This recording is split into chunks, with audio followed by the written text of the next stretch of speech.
first, tonight's top pundits, political consultant and commentator Suzanne Evans. Also delighted to welcome TV news legend, the one and only Michael Crick, and former Conservative MP Sir Michael Fabricant. However, none of this is as bad as the absolute shower that was the last Tory administration, Sir Michael. Well, you have to say that, don't you, for Ofcom? I don't think... Well, I'll say it as well. Well, I don't... Well, yes, you should ask him to Well, the public took that view. They chucked you all lot out, Well, we'd been in office for some 14 years, and I think, you know, we were tired, quite frankly. But, you know, it's easy to say, of course, Labour has been a complete shambles, but it's not just the three of us saying it. I've got some amazing... The latest stats is that the net approval rating for this government now is minus 39% just 3 months in, which compares with plus 68% when it was Tony Blair. And 57% of Labour supporters apparently now disapprove of policy which the government is doing. And, you know, all these things which were seen to be obvious things to do, politics of envy, like you said, politics of envy, like doing the non-dom, like doing the taxing of private schools. Tried to do the non-doms was introduced by Jeremy Hunt. It was introduced by Jeremy Hunt, but it's been a very stupid policy. Not to I the same agree with extent. you, because it's actually costing the state money. Well, let me tell you, we're going to come back to this. Temperatures are rising. My pundits have strong views. We will return to this story. I'll be dealing with Gary Lineker in my take at 10. Match of the day. Should he stay? Should he go? But first, in a shock new development in the race for the Tory party leadership, former Foreign Secretary James Cleverly has overtaken Robert Jenrick in a survey of Tory members following a barnstorming speech at party conference. So is Cleverly the one to beat? Is Badenoch out of the picture?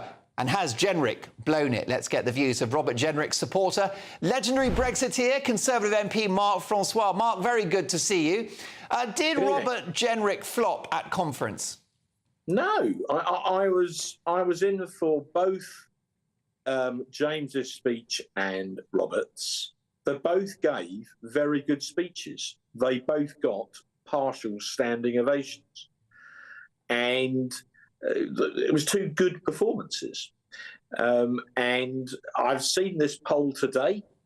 So, look, if you go back a few months, nearly all the polls said Kemi Badenoch was so far ahead that having a contest would almost be a formality. That there were some pundits, not you, Mark, who were writing that. Well, I think everybody would now agree this is a very competitive contest. So if we just believe what those polls said a few months ago, it would all have been over already. It's clearly not. So that's my first point. And we've still got the two ballots of MPs to go, and then we move to the party membership.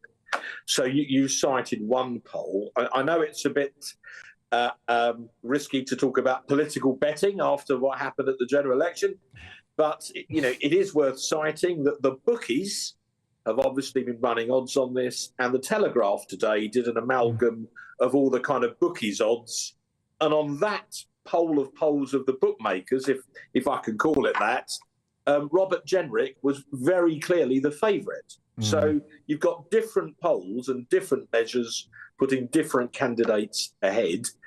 In the votes that have already taken place, in the two ballots among members of Parliament, real votes in real ballot boxes, Robert Jenrick was ahead in both. So let's wait and see what happens on Tuesday and Wednesday. Well, let's bring your friend and former colleague into this conversation, Mark. We've got Sir Michael Fabricant with us, who I think you'll agree, he wins the battle of the outfits tonight, not for the first time.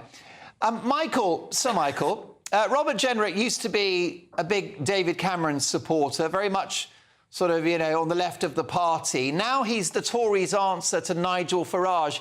Is Robert Jenrick just a cosplay Conservative? Is this an act? No, I don't think it is. I think he's learned by his mistakes.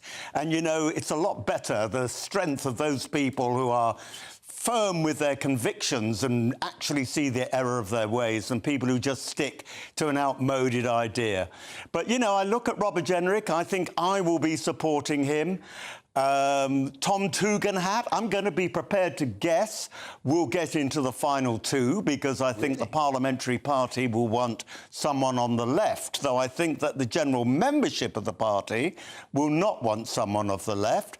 James Cleverly, very articulate, but don't forget, in the Foreign Office, he was the one who started the Chagos negotiations to hand them over to Mauritius, and was then told not to go ahead with it by the Prime Minister at the time, which was the right thing for the Prime Minister to do. And James Cleverly, of course, was in charge of the issue with Andy Street, who was the Mayor of the West Midlands and was going to take over the Police and Crime Commissioner role, which they do in London, Manchester and Yorkshire.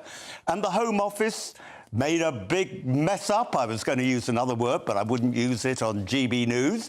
And as a consequence, there was a judicial review and the Home Secretary was found to do it wrong. So I'm not very impressed in that area. No, indeed. What about Kemi Badenoch, though, Marc-Francois? This is a woman that if she was the leader of the Tories, Prime Minister's questions would be a bloodbath every Wednesday, wouldn't it? Well, before I respond to your question, can I just, for the record, say that in terms of sartorial elegance tonight, Michael has beaten me hands down. So I just want to get that in Hansard, as it were. Look, Kemi is a feisty speaker. We've got 4 good candidates. But yesterday we heard that 973 people crossed the channel. This is the largest number in a single day, I think, for a year or more. It is. It's a record for the year, yeah. Right. So one of the reasons I was attracted to vote for Robert, and I didn't dive in with both feet straight away, is that of the 4 candidates, I think it is true to say he has the clearest position on the ECHR. There you go. It looks like the ECHR could swing it. Mark, I wish we had longer. We'll catch up soon. So, Michael, Gary Lineker, should he stay or should he go? He should go and concentrate on his crisps. That's what I said. Has he had his chips? He's had his... I wish he'd just have his fish. But he is the most boring, tedious person, I believe. And I just cannot understand the weakness of the Director General of the BBC, who constantly puts up with Gary Lineker. You know, I used to work like Michael, but many, many years before Michael, for the BBC. I just find it incredible that he can make the comments that he does and still survive. He's paid to be a sports commentator, not a commentator on public morals, which is what he seems to do. And to compare Israel and the Rwanda policy with Nazi Germany is just distasteful. Why is he still working for the BBC?